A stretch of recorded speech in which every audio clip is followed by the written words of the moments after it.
Salt has always played an important role in daily life, flavouring, preserving, freezing, curing. But unknown to many, it also has many uses in industry. It's an extremely important industry. Salt is used in nearly every industry in one form or another, and particularly the bigger users are the chlor-alkali industry. And from the chlor-alkalis you get the chlorines, and from the chlorines you get the plastics, and so it is very widespread. Industry wouldn't be able to operate without salt. To meet the needs of industry for large quantities of salt at low cost and consistent quality, salt production has developed from the evaporation of brine in open pans to today's highly automated vacuum plants. Stafford, though always a junior partner to the larger Cheshire firms, did, in its most productive years, produce about 8% of the country's output, from both open pan and vacuum plants. Salt was sent away as far as London and East Anglia, and there was a thriving export trade, particularly to Nigeria. In the 50s, Stafford had 3 works on the common, served by the Stafford to Uttoxeter railway line. In all, there were buildings housing some 30 pans, a vacuum works and several pump houses. At Basage, there was a vacuum plant on one side of Basage Lane and a soda crystal works on the other side, all tapping the vast supplies of brine under Stafford. Today, it is quite incredible how little traces of this once major industry remain. Salt and brine had so far disappeared from memory that when improvements to the river bank were carried out, near to the demolished brine baths, the archaeologists were surprised at what they found. As a part of that work, we carried out a small evaluation project because we were looking for things like medieval wharfage and things like that. And we came across a very large pipe, which initially confused us no end, until we went back to our offices and checked the archives.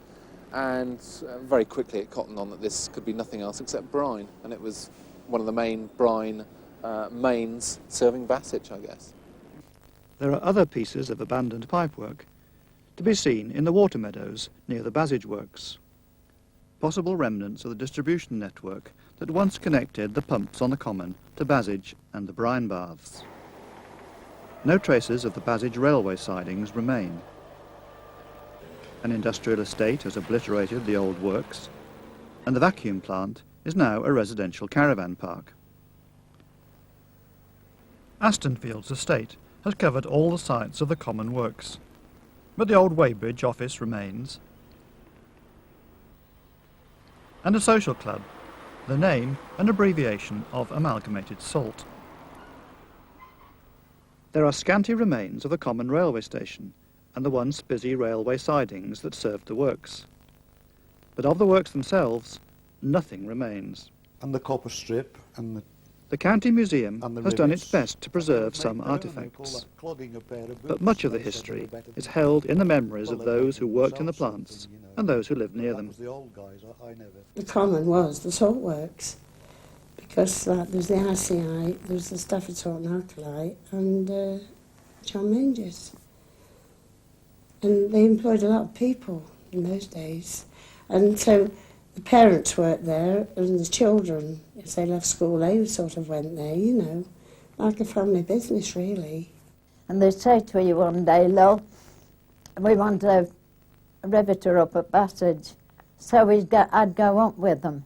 It was a very wild place, you know. It was like going into the Sahara Desert. There was hardly any houses around like there is now. There was nothing like that.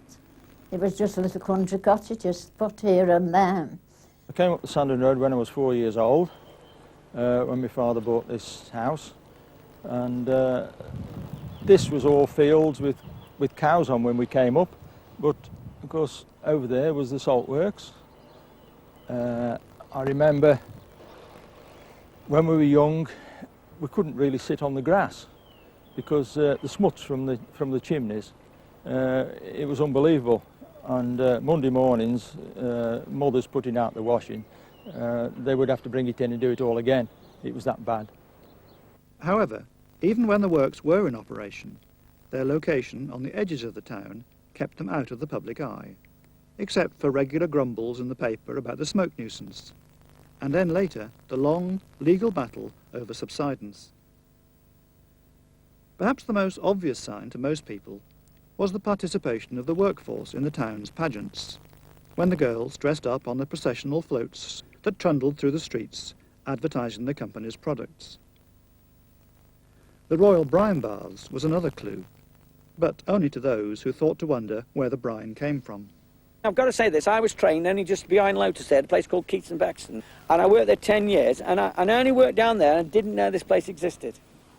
I must confess, it was a massive industry in its time, but even though I worked down there, I didn't know it existed. So what is the story of salt in Stafford? Well, the earliest evidence actually comes potentially not from the traces themselves, but from the name of the village Salt, which appears in the Domesday Book of 1086. With a name like that, there's got to be some connection with salt manufacture or salt trading, although we've not found evidence of that manufacture, and maybe you're having a salt marketplace. So that's potentially the earliest reference. After that, it actually belongs to the 17th century, when we know that the Ferrers family from Chartley established a salt working site out at a place known as Brine Pits. Later it was called Shirleywich, and they were producing salt from, as I say, the 17th century. Salt production was a great success, encouraged by the development of the canal network. This is where the branch to the Shirleywich works left the Trent and Mersey Canal. It has long since been backfilled, though the area at the back of the Shirleywich farm is still known to the farmer as Canal Yard. An illustration from the 1800s, from a viewpoint along the present main road looking towards Weston, shows the works themselves. Today, from the same spot, nothing is visible, though beyond the trees and stream, rough ground marks the site of the works.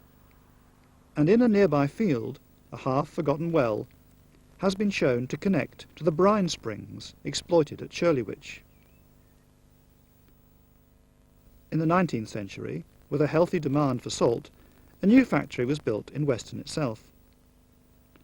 The present Salt Works lane leading down to the canal gives a clue to its location, whilst from the canal bank a branch to a loading wharf can still be seen at the bottom of the lane. The present industrial premises have obliterated all traces of the works, opened in 1821, although some old buildings on the lane may have a connection. A gradual weakening of the brine springs in the 1870s reduced production and made the process uneconomic. There was also local competition. Both works closed in 1901. The rival salt producers were in Stafford itself. Years and years ago, they were searching to find a source of water. They intended to build a series of water pumping stations, and instead they found brine. Hence, they built the salt works around it, sort of thing, The Borough Waterworks engineers found brine at 360 feet in 1877. It took some years before this expensive mistake could be turned to profit. A pump was installed, probably like this beam pump, to pump brine to a works on the common near the Stafford to Uttoxeter Railway. The Stafford Salt and Alkali Works opened in 1893. The public baths and brine baths were built on Bridge Street in 1892. They needed an assured supply of brine, and the new Stafford Salt and Alkali Works was contracted to supply the brine from their pump. After a visit by the Duchess of Teck in 1895, the baths became known as the Royal Brine Baths. In 1894, a new works was built in Basage by Stafford Salt and Alkali to exploit the transport opportunities provided by the Staffordshire and Worcestershire Canal. This new works was fed with brine by a pipeline from the brine baths along the River Sow. By 1900, there were 3 works on the common, and this continued until the late 50s. Naming the works is confusing because of takeovers and the propensity of the workers to name the works after its manager. But for many years, Stafford Salt and Alkali, the original works, shared the common with Manger's Crown Works and the ICI Tillington Works. Before it was called ICI, it was always called Chance and Hunts. The old guys always used to refer to Chance and Hunts. I worked for Chance and Hunts. They never used, and Mangers originally was Stubbs, wasn't it? Yeah. And then what was originally the little old works way on the far left, that was Gibson's. But the old guys always referred to them as Gibbies, Stubbies, or Chance and Hunts, didn't they? The old guys. They never called them by the proper name, sort of thing. Gibbies used to be Stafford Salt and Alkali. This site actually you're looking at from the shot glass company here, that used to be the original site of the where all the pans were. If you follow down the building down to here, the pump house used to be down in the bottom here, another pump house down by Lotus, another pump house over in the field there, and they used to pump to the brine baths whenever required. If you'd have been looking at, say, in 1960, 1965, when I joined the plant, you would have seen about 4 or 5 long chimneys in a line, all displaced, you know, with the subsidence. There were none of them true. One big stack that was here, that was for the 2 pans that were here. You would have seen virtually steam coming off all the pans. You would have seen all the chimneys fired, and you would have seen that it looked quite derelict in the context that it was a very, very old building. But unless you got into it, that was the way it worked.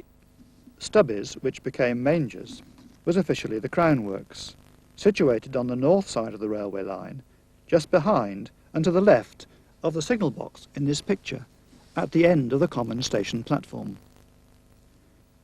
The rusty signal for a pedestrian level crossing is all that remains today.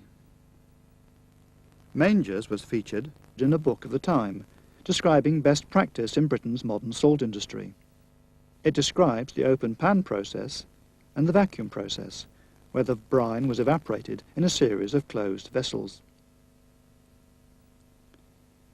ICI's Tillington Works, the old Chance and Hunt Works, was further up Common Road, behind the Weybridge, on the site of the council waste disposal site.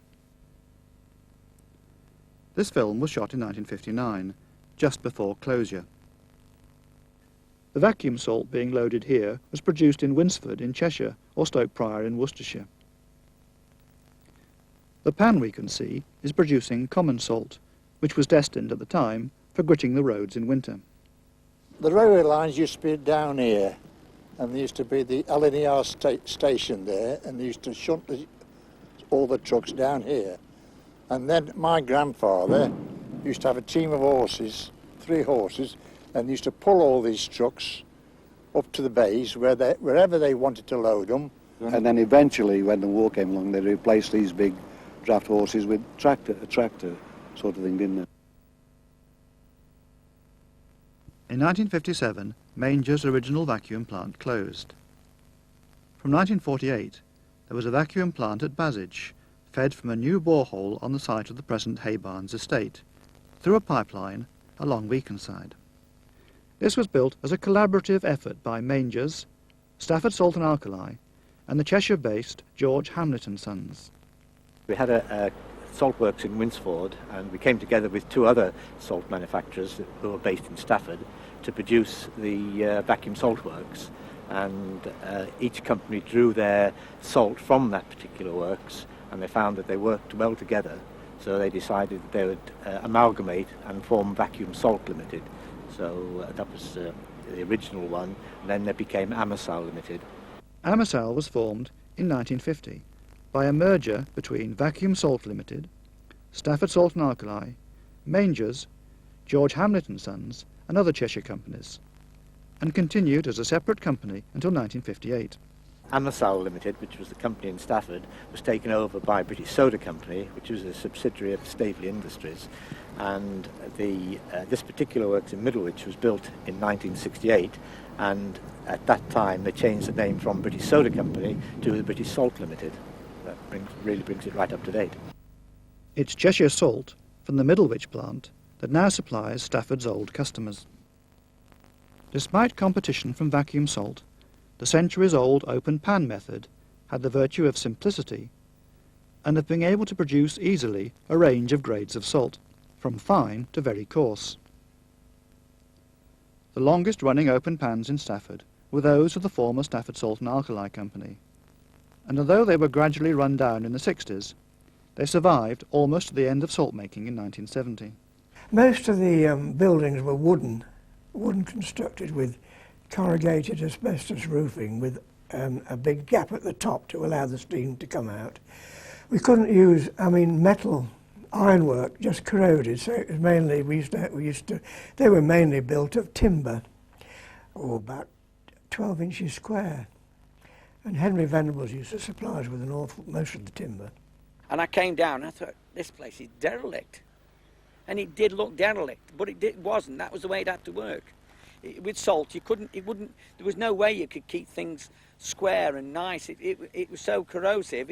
As it wore down, sometimes it was better when it was worn out than when it was new. It was just an old way of making salt, that we'd superseded by having a vacuum plant system, you see. It wasn't a factory, really, and some parts was dirty, shall I say, but the salt was pure white. It was marvellous, really. Like today, it would sort of be all tiled, the place, wouldn't it? When you went in, you got this flash look of like 3, 4 pans, all steaming and bubbling, and whatnot, and it give you that sort of feel of fear, So, because obviously you didn't want to go too near the pans because of falling in, or something like that. And it actually, as a small child, you just didn't want to get near them. So you sort of went along the wall, as you might say, and then started to go up the stairs. And then, of course, as you went up the stairs, you'd be looking down on them, and that would give you a sort of a shock of seeing the hubble and, like a witch's cauldron, only it was in a rectangle. I was girlfriend then, to start off with, and I say, went to have a look around the salt works, and I saw these huge men. They were very big men, weren't they? And all stripped to the waist. And I think 50 years ago, when we were all sort of very prim and proper, I was rather disgusted. I said to Tony, why have they got to work like that, stripped to the waist? So he sort of very politely took me into the hot houses, and I could know then straight away why. The heat would just almost knock you over. And I thought, God, how can they work in that for so long? I could well understand why they were stripped to the waist. But salt making needn't always be a hot job. Some pans for producing coarse salt were actually in the open air, as this pan at the Crown Works. It's just like a normal salt pan, but it's got no roof on it. And it was open to the elements. And over the fire, that had got no roof on, but on the sides, it got a shallow place just to keep when you took the salt out of the pan, was to drop it onto the floor, you see. Them days they were hardened to it, and the fellow that did that job was really a tough old lad. The works on the common produced 3 types of open pan salt. Bars of salt formed in wooden tubs and called lump salt, sold whole or cut into smaller blocks, or ground and bagged, and loose common salt and fishery salt. Further processing gave other types of salt. We used to have what we call the free-running salt, and they used to have, in the packing room, there used to be a sort of a boiler on the top, and the salt would be hot coming down, and we would have to catch it into little packets, and then we'd add them packets to pack. When the rough common salt was tipped into the bays, you used to go about, once or maybe twice a week, with an ordinary common riddle the salt, and the piece that was left in like that, your thumbnail or your fingernail, that was bagged off into underweight bags, and it was coloured, and that was a common bath salt. There was 2 types of pan. They're both constructed the same way. One slightly smaller than the other one. There was the major pan, which was what was called the lumpering pan, which was smaller. It was about, I forget the dimensions, something about 30 by about 20, something like that. And these were fired a lot hotter than the others. They had 2 burnishes underneath them, and these were fired a lot hotter to produce more salt quickly. And that way they produce what's called lumpering salt. Now the other type of pan, which was what's called a common pan, That was a bit bigger. That was about 50 foot by about 30 foot. And this was fired a lot slower over a couple of days, producing sort of what's called more common salt, very coarse salt. Each pan, if you can imagine like a tank about 18 inch or 2 feet deep, and they were filled with brine. Then underneath each pan, in the early days, they had what they call open fires. They were real big fires. You could throw 2 or 3 ton of coal on each one, sort of thing. And generally speaking, the finer the salt, the hotter you got the pan. The block process work, they literally boiled, didn't they? Yeah. If you were sort of a layman, it was just a big tank, but it wasn't. When you make a pan, you actually make the sides with about a 10-degree angle on them. And this follows all the way around the pan. That was mainly so that the people could get their toes underneath it and they weren't falling in. There was an handrail above their head that if they did actually fall, they could catch the handrail, which was just a piece of basically 4x4 as an handrail. The pan is actually concaved in the middle, so when the salt's made, it'll be made on the hot side of the front side of the pan, which is fired, and moved to the cold side of the pan. Then the crystals fall to the bottom, and then after they've accumulated enough salt crystals in the pan, then they're raked to the side, and then ladled out onto the hurdles, and then dried out and taken into the warehouse as salt. This was on a stale about 12 or 13 feet long, this rake. And this was used to pull the salt in towards the standing side so that you could reach it with a skimmer to either throw it on the side if it was in the case of common salt, or block process, you could use the skimmer to ladle it into the blocks. This is what they call a waller's barrow. The common salt was drawn out of the pan and thrown onto the hurdle at the side of the pan, and it was left to dry for 24 hours. When it was dried, it was wheeled off in these into what they call the warehouse, and it dried even further there. And then there was another one of these in each warehouse, and they were used for loading it loose, either into railway wagons or lorries. The various production processes associated with lump salt required a more complicated layout. Attached to the pan house was a 2-storey hothouse for drying, cutting, grinding and packing. The fires heated the pan at the front. Then the heat went down the pan in an action like sort of a snake action that went down past the stack, into the dryer, into the outhouse, back again, and then up the stack. They used the heat to actually heat the pan, and then to go back into the hothouse to heat the hothouse before it actually went up the chimneys. It would take about 8 hours to get the pans to boiling point and the salt ready for collection. That's your empty tub sitting on the dogs. Okay? So you just went a little bit back. This is your pan. And that was the action. You fill your salt and you sort of ladling action. About 2.5 of these usually. You just give it a knock to fill it. And that was it. When they were full, you lifted them down off the dogs and put them on the hurdle to drain. And they'd perhaps be there half an hour or slightly more. This is what they call a lump man's barrow, and it was used when the lumps were tipped out of the tubs. This was used to take them in to the hothouse where they dried. So you picked them up, you put them on the barrow, square them off, give it a rock, and lift your tub clean. Then you get your hopper, go around all the 4 sides first, and then square the top off, and generally fake them up so as they were nice and clear. When you'd got 10 on, you took them into the hothouse and put them in what they call the ditch to drain. They'd be there for a couple of days. Then you came to the men called lofters. They were the men who worked in the hothouse. Their job was to really dry them off properly, lift them out of the ditch onto the flue.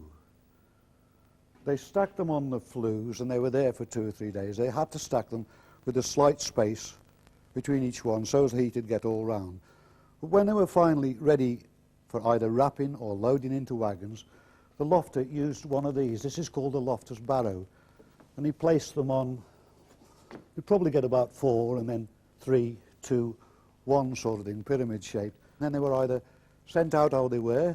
If they were cutters, they were put through a group saw and sawn into little blocks about the size of a house brick, and in turn they were wrapped in paper. But if they were 80s for export, They were left as a block and they were wrapped in very strong waxed greaseproof paper, wrapped up and sealed with tape and sent off. That was it. There were three sizes. There was 120s, 80s, 120s and 160s. And the 160, that's a 160 to a ton, 120 to a ton and 80s to a ton. The 80s were obviously the bigger ones. But Lagos lumps, they counted 72 of those as a ton. Now they were made, the same process, scooped into the tubs, tipped out as normal, put in the hothouse as normal. But when they were dry, instead of being wrapped or pushed through group saws, such as the fine salt was, these were purely, a lofter used a spike. It was like a wooden stale with a steel spike, like a small bayonet. He just stuck the prong in, lifted them up, and pushed them into the room above through, every so often there was like a wooden trapdoor which hinged back. And the men used to be underneath, and they used to throw the block up. So we would have to stack them, and we would put them up. We would start with the bottom, then a next row, then the next row, then the next row, and you've got to lurch them up. And then sometimes they would put us on a mill. It was a great big mill, and it had elevators. And this, to get the blocks on the elevators, you'd either got to pick them up and put them on the elevator, or you got a great big thing with a spike, and you dug it in, and you threw it onto the elevator. Well, as years went on, we got expert at it, so we did it. And it tipped into this mill, and it ground it. And underneath that mill, there was a big square hole, and there was bags. So you ooped the bag on it, and it fell down into the bag. Then you knock it off like that, swing it round, and put it there to be trucked away by another girl or a lad. There was some weighing scales, you'd weigh it, and then you'd give it to the trucker to go and do it. First of all, I used to be on the packing of the smaller blocks, and then we used to have to go on the saws, open saws, and cut the blocks. You had to do quite a lot to get them, you know, to get your money for them. You'd take the saw down, the thing down, you'd bring it back up the saw, then a big piece would fall off it. Then you'd take it down again, and you'd bring it up in the middle of the block, and yet that would drop to the side. Then you'd take that other one down and trim it again on the other side. Then you'd drop that down. And then perhaps you got pennies to do, penny blocks to do, so you'd do that and take the penny block down. And there'd be a girl on the other end in a little hole, at the end of a little hole, like a little mouse hole. And she would catch them, and she would put them up, ready for us to wrap. It was hard work all round in the salt works, but the making of lump salt was particularly arduous. Lumpering was one of the hardest jobs you could have. Working in the steam all day, just drain the energy down, you were constantly wet, and it was just an energy-absorbing job. So you went on it because it was very, very well paid at the time. At the time, it was exceptionally well paid, but you had to be tough to do it. And obviously, the people who really came into their own were nearly always Polish people and Czechoslovakian people. In the very hot weather, everybody got a different idea. Some men, everybody had got a big sort of galvanised can, you know. Some would bring it with tea, without milk or sugar in. Other men would fill it with water and throw a handful of oatmeal in to put the sweat back. And others, they shouldn't have done it, but they'd call up the clubhouse and get a gallon of ale and drink that. Salt men also ate a lot, and the pans weren't always used just for salt. It was just a natural way. If somebody brought something along, like a tin of corned beef, or they decided they wanted to do it in it, it was just like a boiling actual, really. They only used the heat from the pan. They nearly always had like a carrier on the side of it, and they just put it on there, and the natural heat from the pan cooked whatever they had. I mean, obviously different people had different things. A lot of the Polish people used to have these, I hope there's no Polish people watching this, but they used to have these sausages that were undescribable. They used to be like big lumps of fat. A continual problem with the iron pans was leakage down to the fires and the flues below. If a leak was detected, you looked into the fire hole underneath and you could see it was dripping. And this formed, if you let it go on forever, this would form a cat inside, what they called a cat. But you know, salt, as it gets hot, just vaporises and it just sets and it gets bigger and bigger and bigger. So it actually blocks the flue off, in which case you've got to go in and knock it out. But if the leak was detected, somebody at the top would go along with a lump of lime and he would locate the leak and he would form a ball of lime like that and throw it, if he could, onto the leak. You know what I mean? And as soon as it got anywhere near the leak, it would obviously fill the crack up or whatever's leaking, and it would then stop the leak. If it didn't stop the leak, then we've got to knock the pan out, and drain it down again and go in, either weld it up and fix it up again.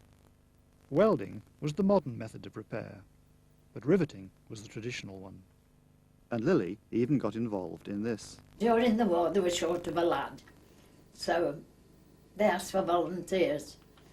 So I said, oh, I was ready for anything, you know, anything that wanted doing, I could do it.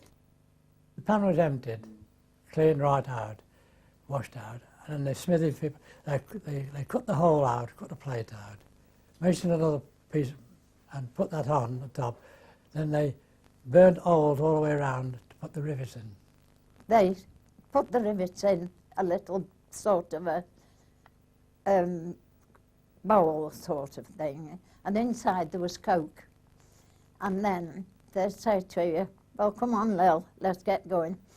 So I'd start and get it ready with my piece, you know, get it all aglow. Then I'd put the rivets in with this two great big pair of tongs. And then when they were really hot, I could see they were hot. I got hold of them, passed them to the man when he said, rivet. So then I'd give it them. And if it wasn't hot enough, they'd give it me back again to do again. Well, I used to be what do you call it? A sticker-upper. I used to hot the rivets, screw them to the pan, and stick them up in the holes to the plates where the smithers were on top, hammering them down. And then the holder up, he held them up with a big hammer, which was a big long hammer on a long stale, and they sort of, the middle of the stale, they put that on a trestle, and he bared down and pushed the hot rivet up, and then the men on the top, they sat on a small, like, three-legged stool, and they sat round it, perhaps two or three of them, and they hit it. And as they hit it, the big one underneath would give that, you know, that would bounce, and they'd hit it. It'd go colder and colder and colder. In the end, you'd feel it, you'd hear it squeal and pull together as it got cold. That was the riveting. Whatever went wrong, most of it was fixed by the company's own staff. We were all sort of self-contained. We had our own blacksmiths, our own electricians, our own plumbers, painters. We used to do everything. And of course, when we had road transport, we had our mechanics to service the vehicles. And of course, with carrying salt on the lorries, there's an awful lot of corrosion. They had to be stripped down, and the chassis scraped and repainted, you know, very often. Salt build-up on the pans was a continuing problem. This is a chipping paddle. Now you use this at the end of each shift, because in the process of filling the blocks you did get a bit of a lap, and it formed what they call segger between the rim of the pan and the dogs. So at the end of each shift, each man, it was his job, you went round and knocked that segger off round both sides and across the top, over the caboose, that's the spire side, then across the back edge, and you did that at the end of each shift. It was just to sag around, knock the sagger off back underneath the brine. Salt scale on the bottom of the pans needed much more drastic action. In the process of making this salt, when you were raking it in, you couldn't hope to get it all, so consequently it built up. And in the case of a really hot pan where they made the block process, every week they'd got to be drained, and you got sledgehammers, and that was called picking the pan. Every Monday morning you could hear across the whole of the common, this bang bang of the lads bashing the bottoms of the salt pans, getting the scale out, which was, you know, 2 or 3 inches thick. The common pans, where it was a much slower process, they only had to pick the pan every 6 weeks. But in the course of making the salt, the end of the pan, which was nearer to the fire, got slightly scaled up, and they had a man called a dodger, and he used a peculiar piece of kit called a dodging hammer, and it was his job to dodge the area just over the fires, you see. And Francis Lainton remembers how the lump pans were sealed at the end of the day to keep the heat in. And another old fellow used to go round at 4 o'clock in the afternoon with a bucket, a scoop, and he used to, that was soft soap and tar mixed, and used to get and chuck it across the top of the pan to put a seal on the top. The smoke problem, which almost caused closure, was practically beaten by a new method of firing the pans. They did belch a lot of smoke out, but eventually they went away from open fires and introduced what they call underfed stokers. It consisted of a hopper with a great screw going into the into what originally was the fire grate, and they stacked coal on top, and with the screw slowly revolving, it fed the fires. It cut out an awful lot of work for the firemen. It certainly cut down the smoke. If they were working properly, all you could see was a sort of a haze, and not a belch of smoke. Better firing was really the only technical innovation in the long history of open-pan salt making.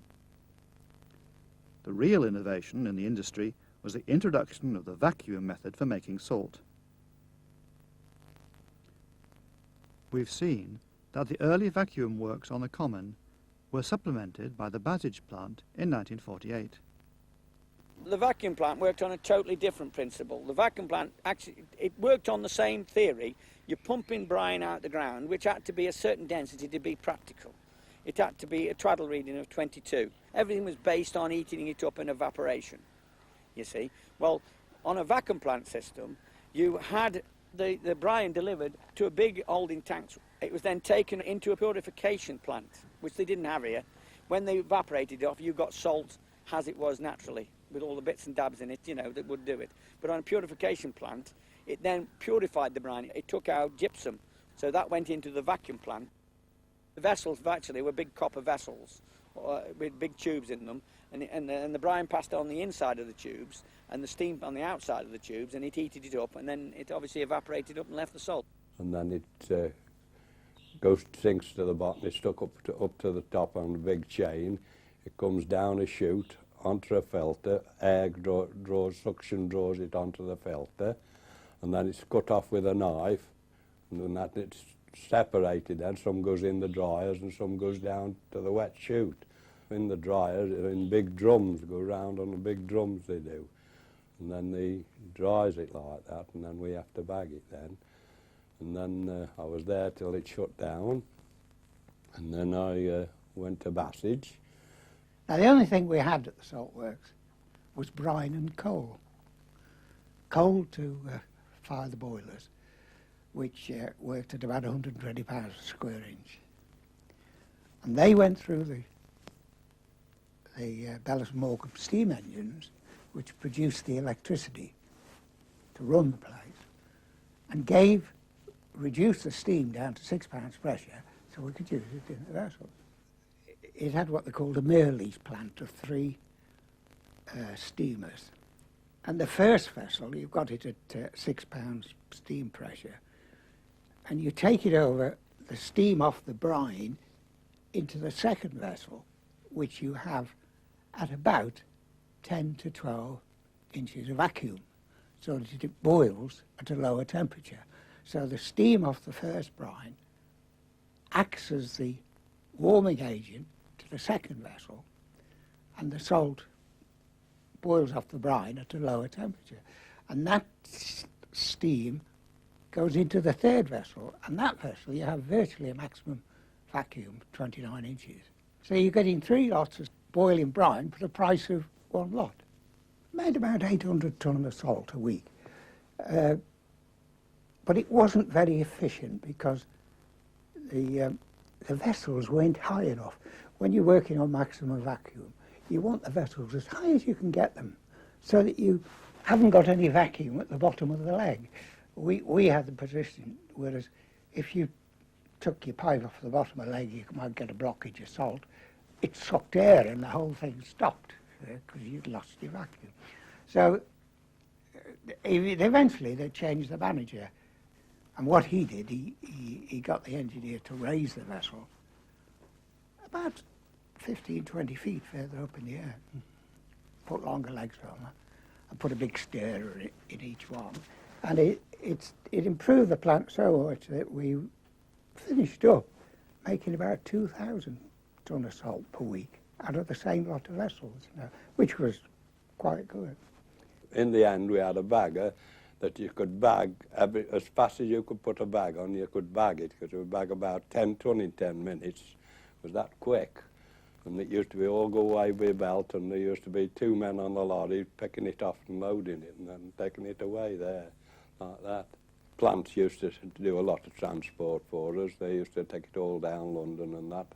Well, for them, in fact, they had some wagons. We used to bring some wagons in the yard. We used to load them up, and then they just used to come and shunt onto and take them away next night, ready for delivery. This is one of the rail wagons, and actually you can see they come straight up to the vacuum sorter building, you see, and perhaps twice a day we used to have what we called a shunt, as you would know if that is you're a railway person. They used to call this a shock van. There's the conveyor belt, and that's the vacuum sort, the salt, it's what they call the pure dried vacuum salt being loaded into the wagon. The saltworks found a ready market for both dry and wet salt. The salt, which was wet, went along the conveyor belt, and we put it in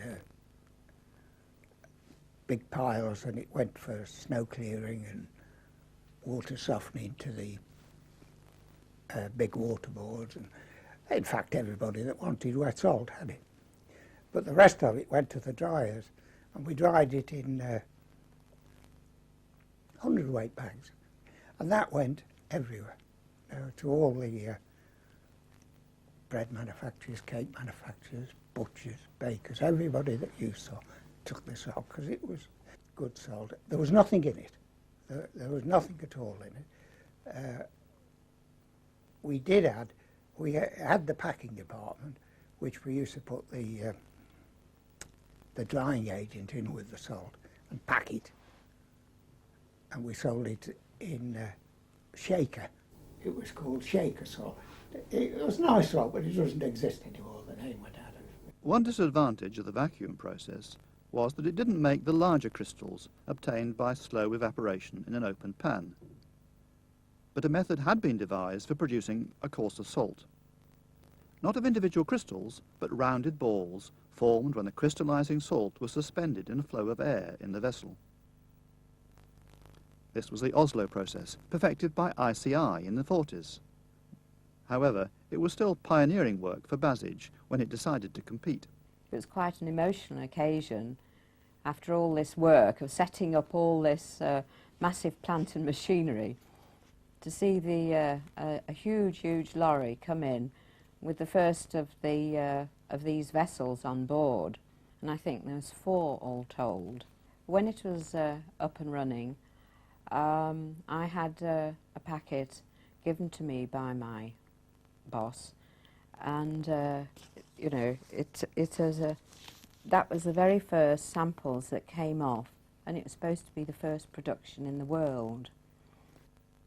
Dear Maureen, I thought you might like to have this small sample of salt, which has been taken from the first few pounds that came off the Oslo filter about 6 a.m. this morning, January 23rd.